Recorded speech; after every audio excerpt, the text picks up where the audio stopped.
What's up, everybody? It's your favorite hood healer. It's your favorite hood high priestess. It's your favorite motivational dominatrix. It's your favorite auntie, captain, goddess, king. LadySpeech in the place to be, and I want to welcome you back to this here channel. You could be anywhere in the world. Absolutely, positively anywhere in the world. As a matter of fact, you are somewhere in the world, and you're also choosing to share a little bit of time and space with me. So thank you, thank you, thank you, thank you for that. If you like what I'm doing, if you like what you see, if you're feeling this, if you're feeling me, make sure you hit that like button. Make sure you hit that subscribe button, and make sure you hit that notifications bell so you can keep up with all of these here shenanigans, with all of these here shenanigans, with all of these here shenanigans. Now, let's get into today's video, shall we? All right, y'all, as you can see from the title of today's video, we are coming in hot, heavy, and juicy, honey. So go ahead and grab your water and get comfortable, because we've got some things to unpack. Today, we're going to talk about how spiritual cultural appropriation is not only damaging to the people and the cultures that you are stealing from, but how they are especially damaging to the people who are doing the appropriating. So what do I mean when I'm talking about spiritual cultural appropriation? Well, let's take it to the dictionary definition. This is coming from Oxford. Cultural appropriation, noun. The unacknowledged or inappropriate adoption of customs, practices, ideas, etc. of one people or society by members of another, and typically more dominant people or society. So there is appreciation, there's cultural appreciation, there's looking at people's cultures and appreciating them, appreciating where they come from, honoring them, uplifting them, and then there's cultural appropriation, which a lot of you are engaging in when it comes to spirituality. So to break it down even further, what do I mean by that? I mean spiritual cultural appropriation, or cultural spiritual appropriation, is when you take bits and pieces from people's sacred and long practices, bits and pieces. You take them, you adopt them, you use them for your purposes. You do not learn what the whole practice is. You do not honor what that whole practice is. Oftentimes you weren't invited into that practice. You happen to learn something about that practice. It resonated with you, so you took it. You took it. One of the most common ways that this happens is the burning of sage. I know there's a lot of you who heard that and they're like, but I burn sage to keep the bad energy out. I burn sage to keep the negative spirits away. I burn sage because I learned it was a good thing. I know. But let's get into how that's wrong and messed up. And before we go on, honey, I've been a victim of this too. I've burned a fair amount of sage in my day. So I'm not judging you from above. This is some things that I learned. This is some things that I had to unlearn. And now I'm inviting you to the table to do the same. The burning of sage, where does this come from? This practice in particular comes from Native Indigenous people who were stewards on this land, the United States. I'm in the United States. You might be somewhere different, but I'm in the United States. So the burning of sage, this was something that the people of this land, the Native Indigenous people of this land, used. It was a practice that they used to clear energy. It was a practice that they used in their spiritual practice, a very sacred practice. But did you know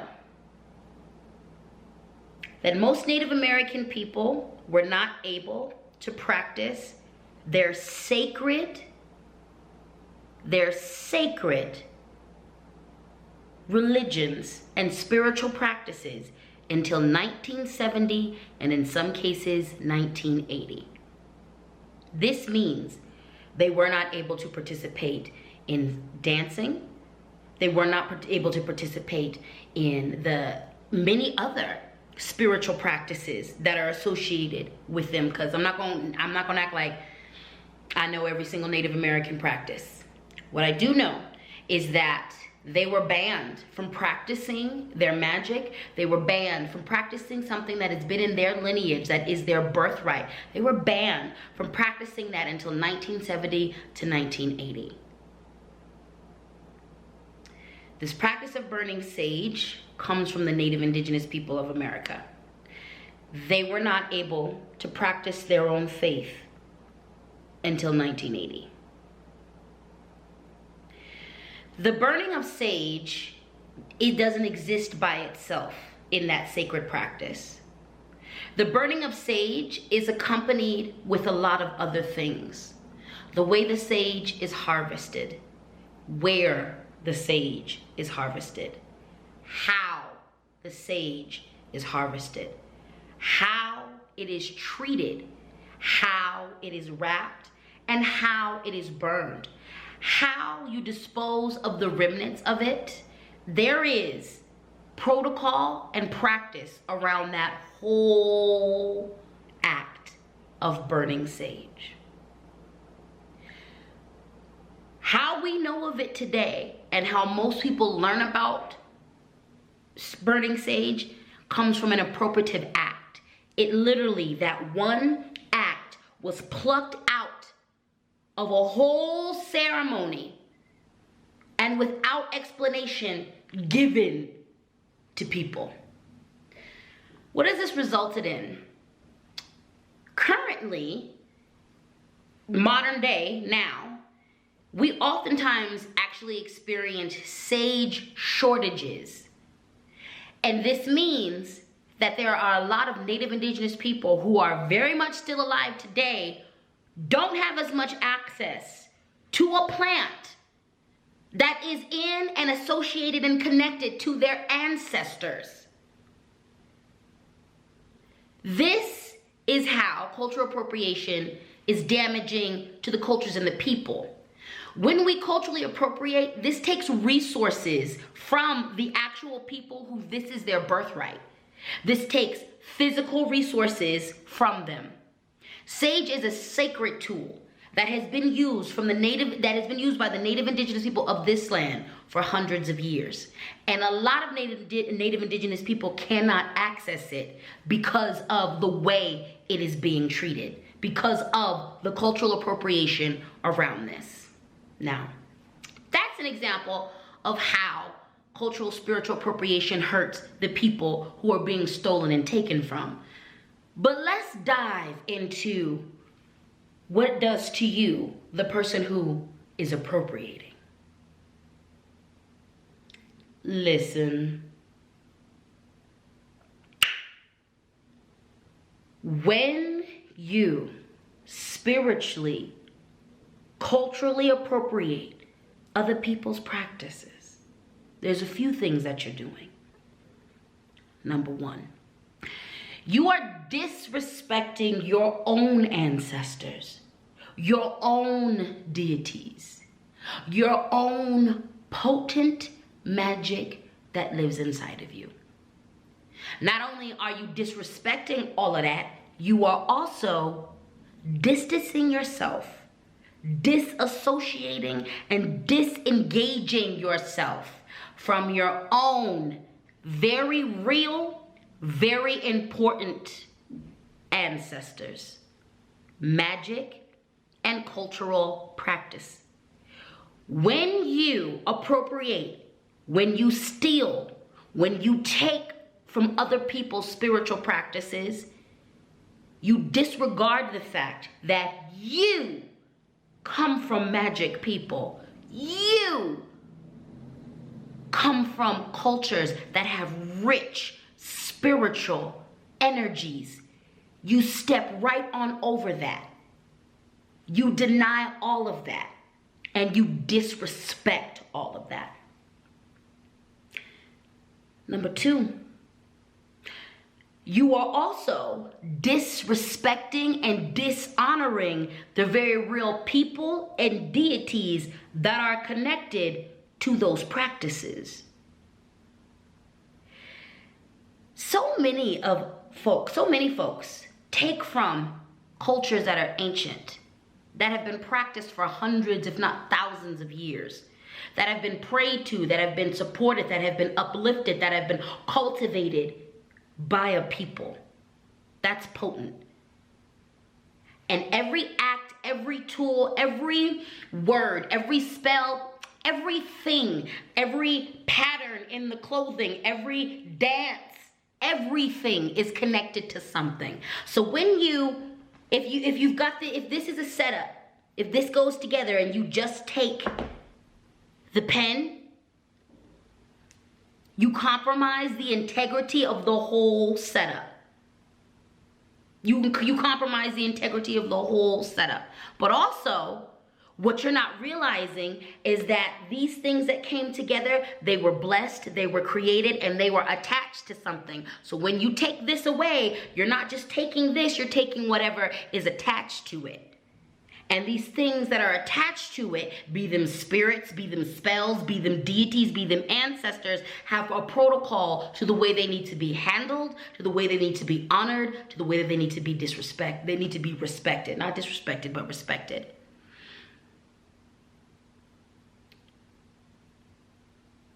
Lastly, when you engage in cultural spiritual appropriation ignorantly and willingly, you invite spiritual chaos and spiritual attack into your world. And you also invite concrete ways to block your blessings. What do I mean by that? Well, just like I said previously, these things that you take are attached to spirits, to deities, to ancestors.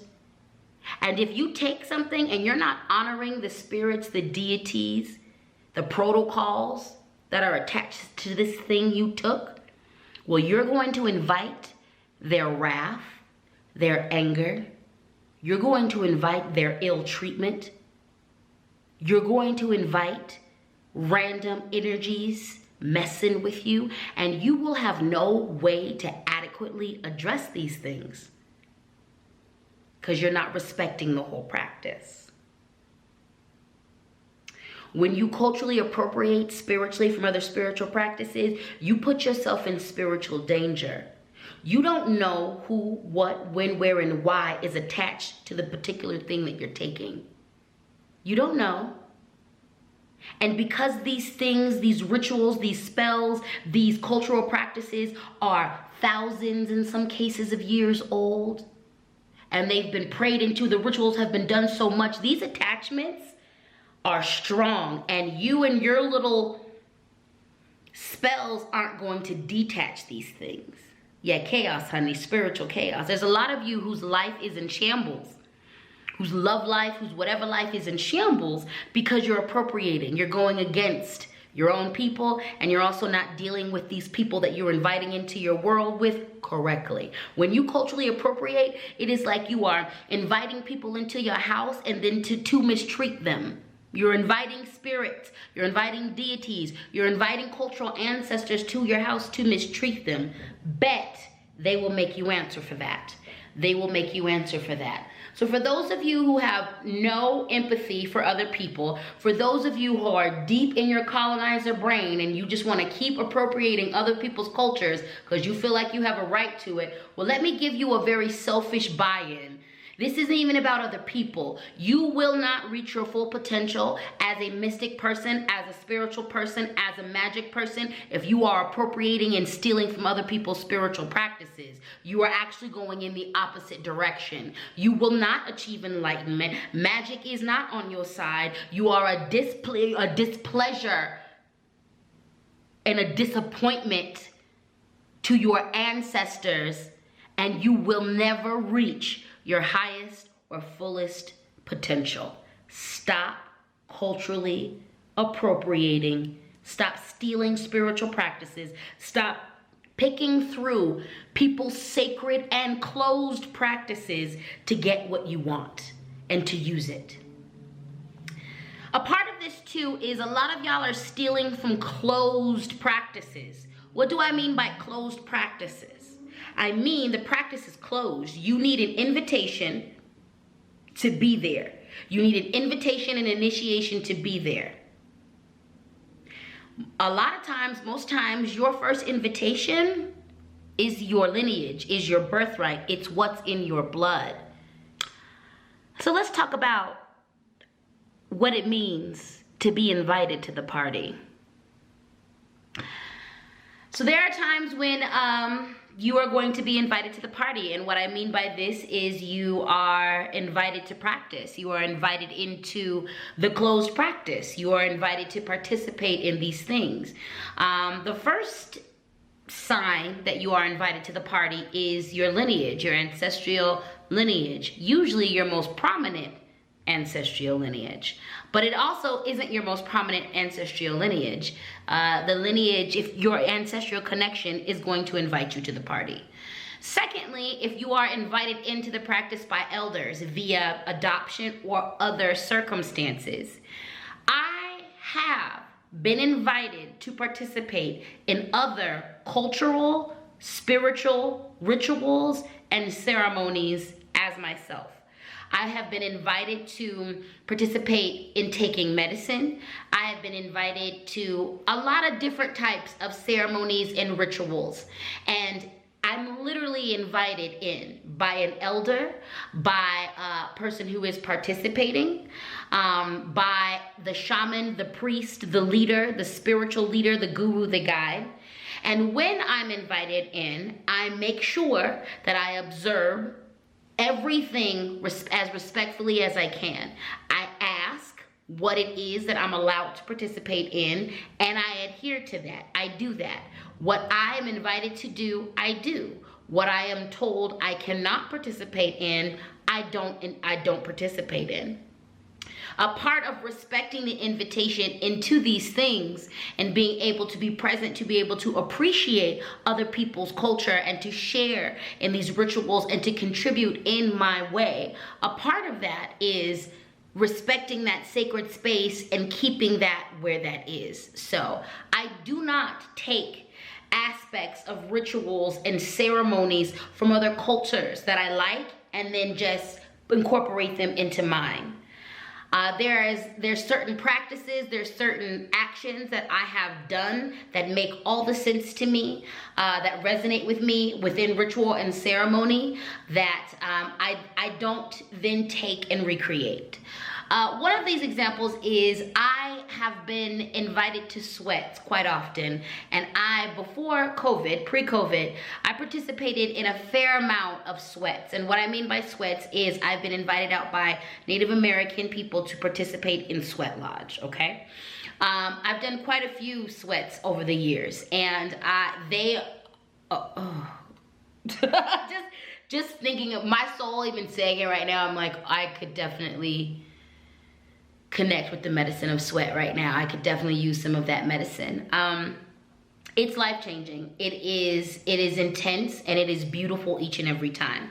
I have participated in birth honoring sweats, so with children in the community that I care about, that I'm connected to, that I am considered an auntie, a tia to them. I have participated in sweats that were all about celebrating their birth.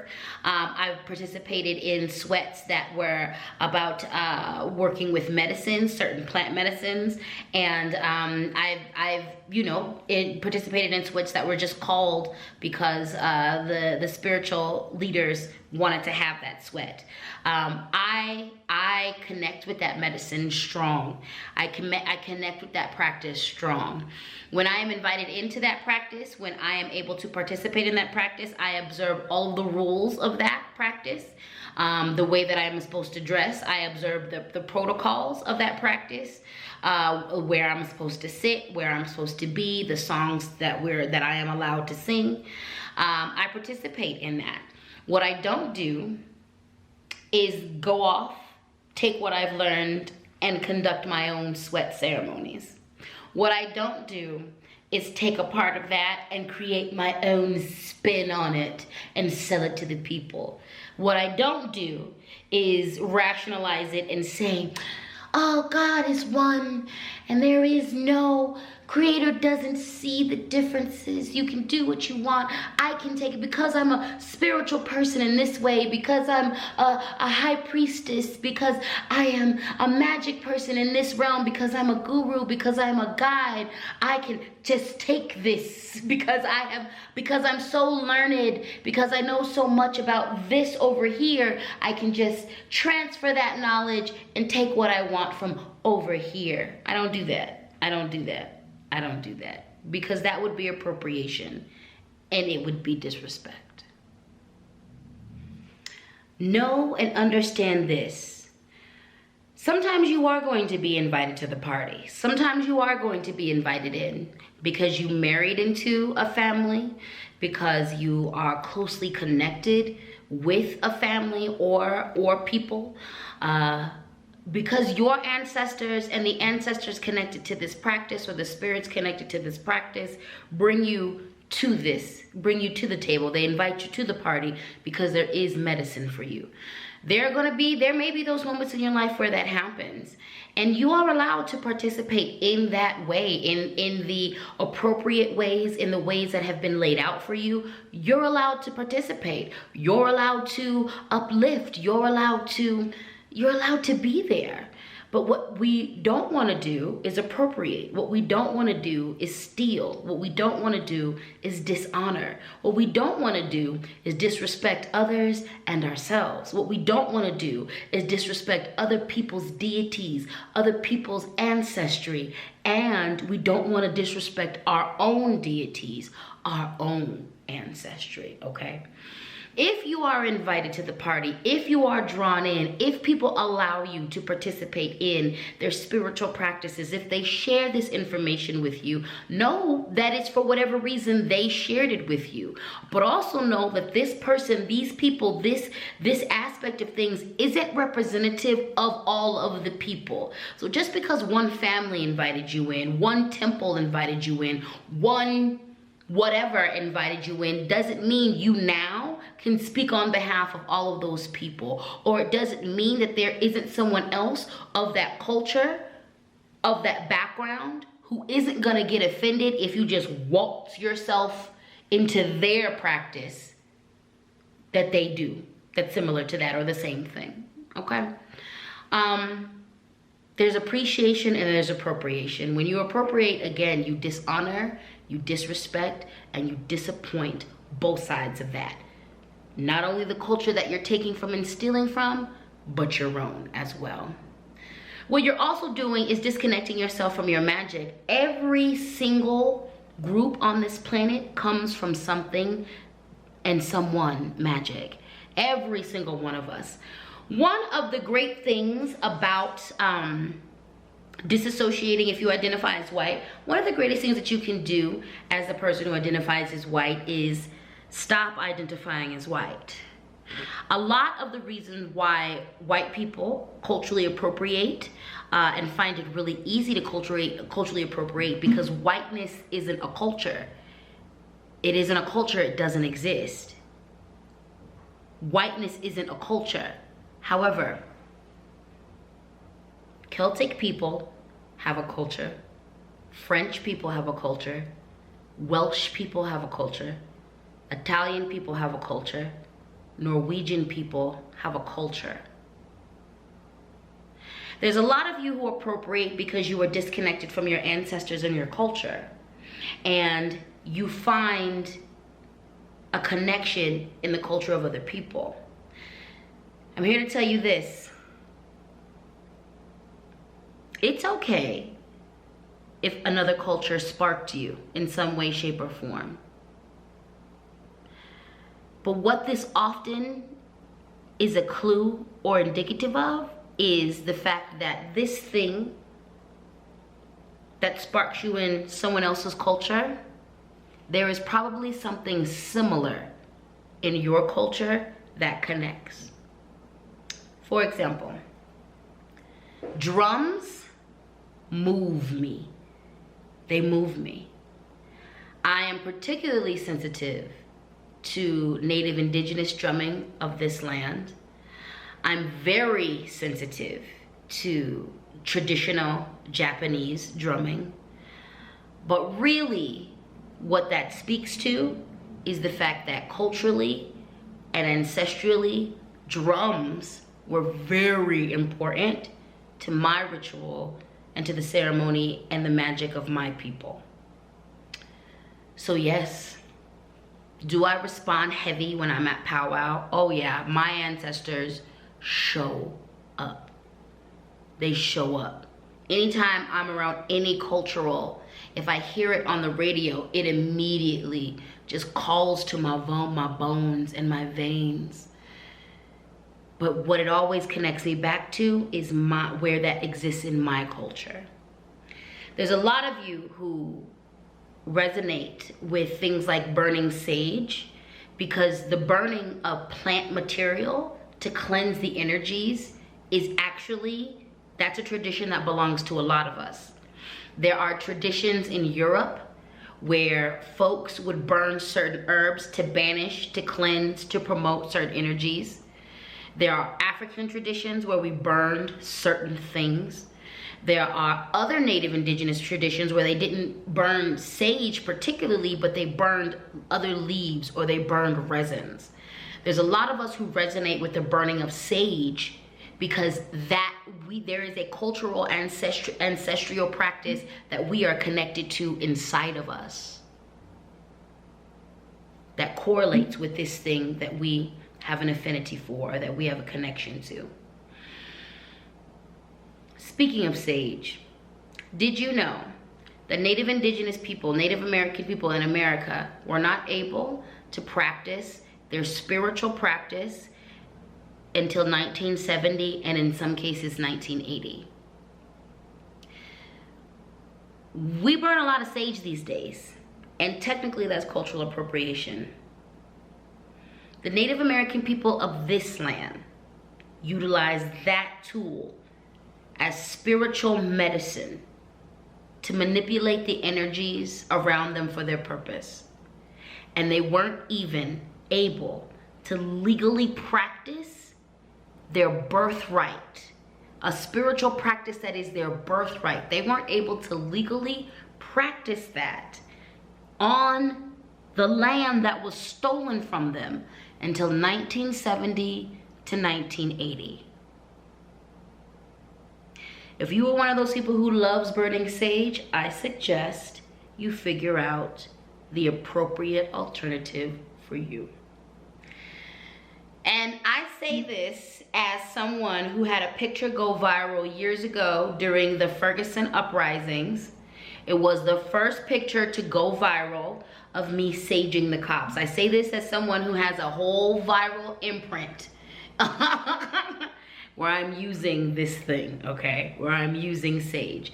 So this is me speaking from a place of unlearning and learning. And I'm inviting you into a space of unlearning and learning. There's a lot of you who find it easy. There's a lot of folks who find it easy to culturally appropriate because you don't want to do the hard work of figuring out where you came from. You don't want to figure out you don't want to do the hard work of figuring out what your ancestral practices are. You want to take a shortcut to spirituality. You want to take a shortcut to magic. You want to take a shortcut to these things, and the reality of the situation is you can't. There's literally some of you who culturally appropriate because you're lazy. You don't want to put in the work to get the DNA test. You don't want to ask the questions of your family to figure out where your family is from. You don't want to spend the hours in prayer and meditation and ritual talking to your ancestors, talking to your people and figuring it out. You don't want to do that work. So you research and read and you scroll the internets and the interwebs until you land on something that resonates with you, and then you're like, oh, that feels good to me. I'm going to take it in and use it without putting in any in-depth research into what you're doing and to where that's coming from. Some of you do this out of pure laziness, and I suggest you stop, because again, in the end, it's gonna work against you. It's not gonna work for you. It's gonna work against you. It's not gonna work for you. In the end, spiritual cultural appropriation stops you from reaching your fullest and your highest potential spiritually. It cuts you off from very potent and usable and practical magic. It stops you from actually doing the deep shadow work that comes along with magic, that comes along with spirituality, and you end up inflicting harm. You inflict harm on modern day people. You disrespect their ancestors and their lineages, and you disrespect the cultures that these things, that these practices were born from. You disrespect and you gloss over and you completely step over the cultural practices, the deities, the rich magic, the stories, the ancestral presence that is within you. Each and every one of us has an amazing lineage behind us. We are surrounded by 10,000 ancestors at least. Inside of you, there is magic. Inside of you, there is beauty, there is power. You must tap into it. One of the big reasons, too, that folks find it easier to appropriate, because they understand and know that their recent ancestors were despicable and hideous people, and they don't want to do the work to confront that very messed up history inside of them. And that, my friends, is called spiritual bypassing. A lot of you want to skip the ugly shadow work. A lot of you want to skip. You want to skip the ugly work.